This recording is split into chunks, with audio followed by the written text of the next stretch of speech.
Hey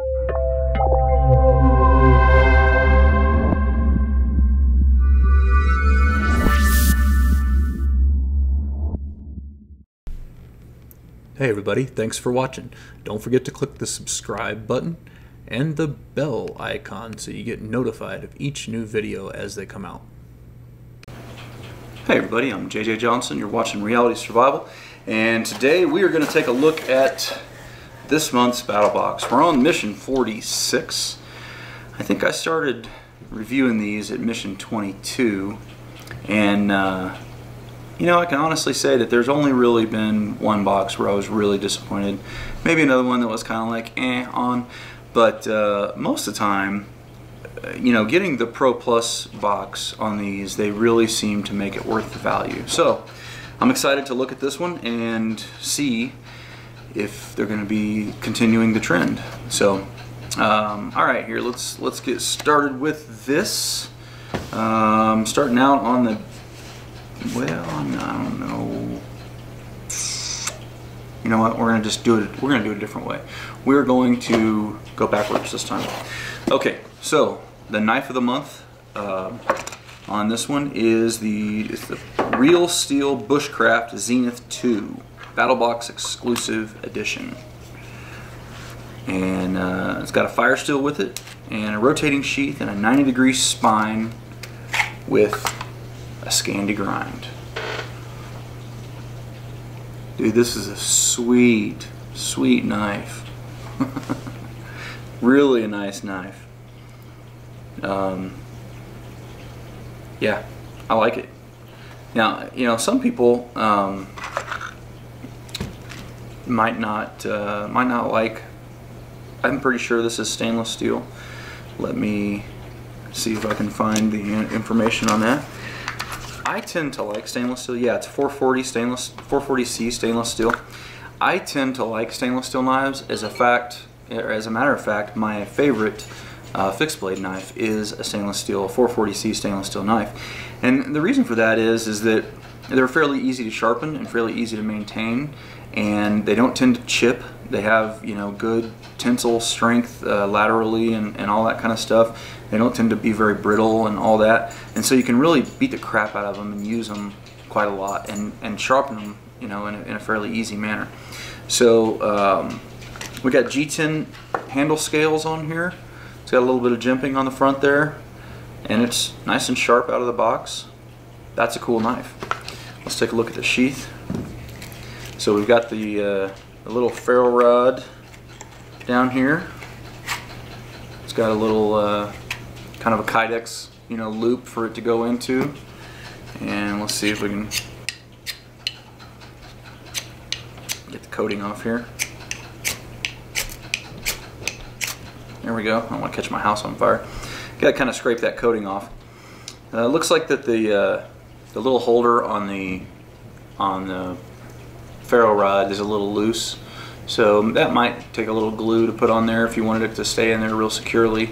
Otherwise that could potentially come off. But it looks like to me it's sized for a 5/16 ferrule rod, so you could pretty much put any ferrule rod in there. Okay, and let's see if it clips in good. Yep, clips in good. There's no way that's coming out.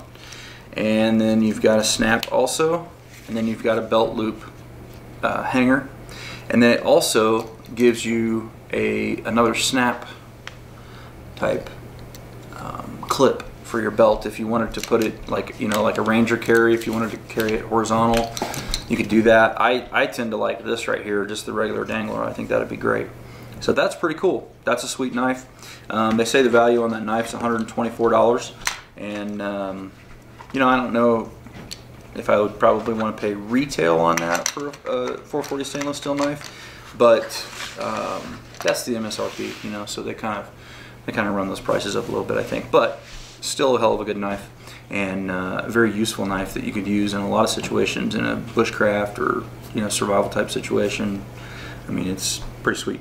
Okay, next one is the Corona 10-inch razor tooth folding saw. Where's that at?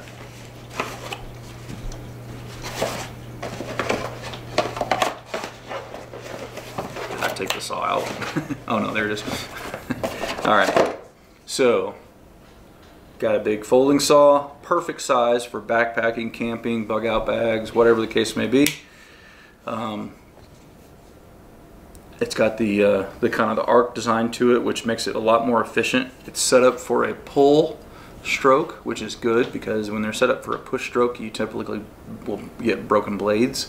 But with the pull stroke, if you know how to use it, these will last a long time. Got some nice big teeth on it. Looks like a pretty cool saw. It's got a locking blade on it. That's good, so it doesn't come undone. You can take it apart fairly easily to replace the blade just with the Phillips head screwdriver. Nice. Another good tool. I like that. Next one is the Gerber Flatiron. Let's see what this bad boy is. Ah! Boom. Look at that. Got another knife in the box, and it's a pretty cool knife. It's a crazy design, sort of like a meat cleaver kind of shape to it. And I don't know how I feel about that. I'm gonna have to just use it for a while and see, and try it out. It's a frame lock, and it's got the stone wash kind of finish to it, which I really like the stone wash finish. And it looks like it's, I don't know, it doesn't say what type of steel it is on it. Right on the outside. I think I threw the instructions and all that stuff away already, so I'm not sure what exact steel it is, but Gerber knives are pretty good. My actual all-time favorite EDC knife, as crazy as it is a very cheap Gerber knife. It was the Gerber Evo, and I carried that thing for years, and it was an amazing knife. So I'm sure the steel on this Gerber knife is probably fine too. It's got a nice short pocket clip on it. I tend to like these shorter pocket clips because they don't get caught on so much. You know, the really long and skinny pocket clips, they never last. And so I don't like those very much. It's a little stiff right out of the get-go. Let me see. Yeah. Doesn't flip open super easy, but I'm sure with a little practice and time that'll be fine. So it's got the thumb hole instead of the thumb stud. I think a stud would be better on this particular one, but anyway, another cool tool put in the pile, so that's awesome. Okay, the next one here is the Lord & Field dry bag, 20 ounce. Okay, 20 liter, excuse me, not 20 ounce. Very cool. Dry bags are actually great items to have. These are really good for like canoeing. When I've used them most of the time, they're for like canoeing trips, and you know, if you're going out on the beach and you know that kind of stuff, it's kind of nice to have a dry bag. You can also use them for putting your clothes into. You can also use them, you know, like for a pillow or an emergency flotation device or something along those lines. I mean, you can use them for all different kinds of things. But keeping stuff dry is the main purpose, and that's what they work best for. And that's a good heavy duty one. That's going to last a long time. Okay, the next thing here was the Lord & Field multi-lens professional range glasses. Let's see where these are. All right. So we got a good set of range glasses. They got clear lenses. They've got yellow, they've got amber, red, like a light blue, and then like a smoke. So 1, 2, 3, 4, 5, 6 different sets of lenses, and they're actually super clear. And these are awesome. One thing that a lot of times people forget to put in their bag is a good set of glasses like this, not just for shooting and stuff, which it's important to wear shooting, you know, safety glasses when you shoot and everything, but also for nighttime navigation, nighttime travel. Having a set of good safety glasses is really important for nighttime travel, especially if you're going to be walking through woods and stuff like that. Now, if you're walking around here in Cheyenne, it won't really matter because there's no trees, but getting a stick poked in your eye at night sucks. I've had it happen a lot of times, and it sucks bad. So put a set of these in your bag, if you plan on doing any kind of nighttime navigation or anything like that. That's hugely important. I mean, you can use them for lots of different various reasons, but that's one that I think is commonly overlooked. So we've got 1, 2, 3, 4, 5 useful pieces of gear so far. So that's awesome. Okay, let's see here. The next one is Quick Seal Wound Spray. This is down to the basic box. Let me see what we can find here. Quick Seal Wound Spray Powder. First aid for minor cuts and abrasions. Active ingredients: calcium, sodium salt, and oxidized cellulose. That's pretty cool. Made in the Czech Republic.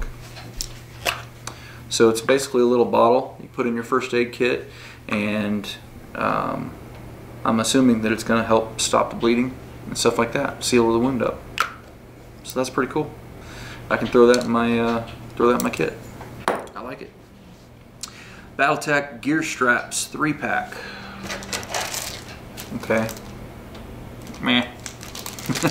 Got 3 Velcro straps. That's cool. Might be able to find something to use them for.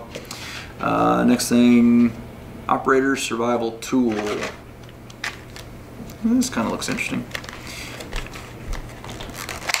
Says the value on it's $24. Essentially, it's got a flint rod, a ferrule rod probably, a carbon scraper, and a knife sharpener, all in one. So let's take a look. It's a plastic case, plastic threads. Okay, I see the idea here is that you can take the knife sharpener or the ferrule rod, put it in the end,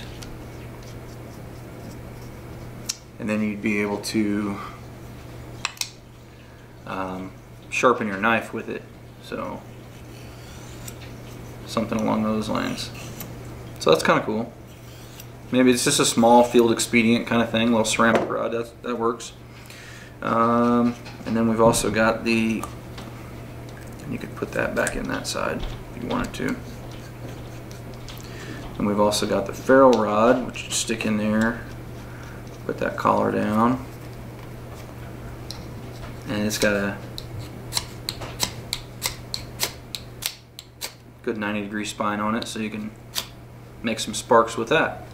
So that's kind of cool.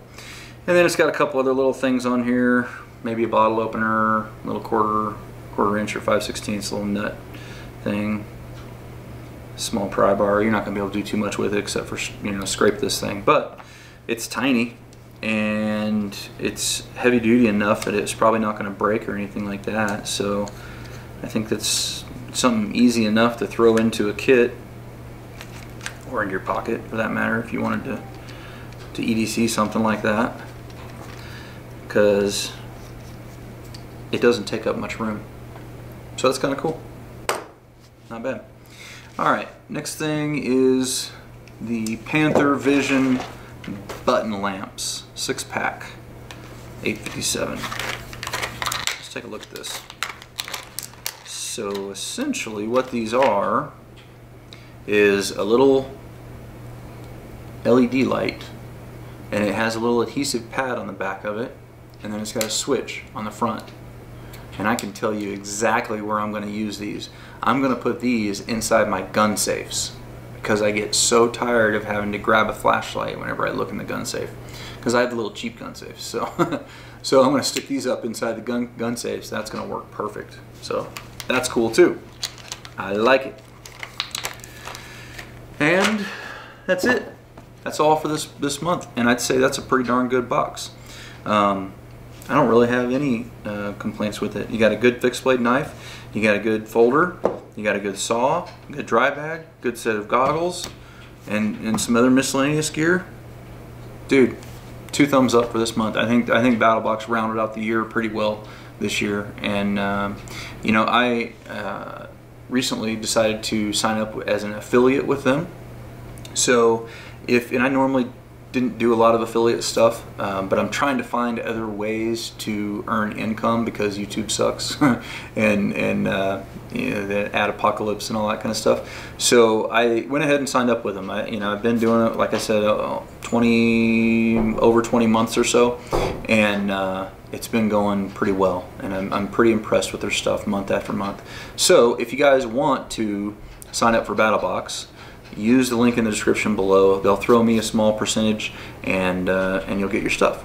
So anyway, guys, as always, I definitely appreciate it when you click the thumbs up button, when you share it with your friends on Facebook, Twitter, and Google+. And don't forget to live the 6 Ps. Proper prior preparation prevents poor performance. Stay safe, guys.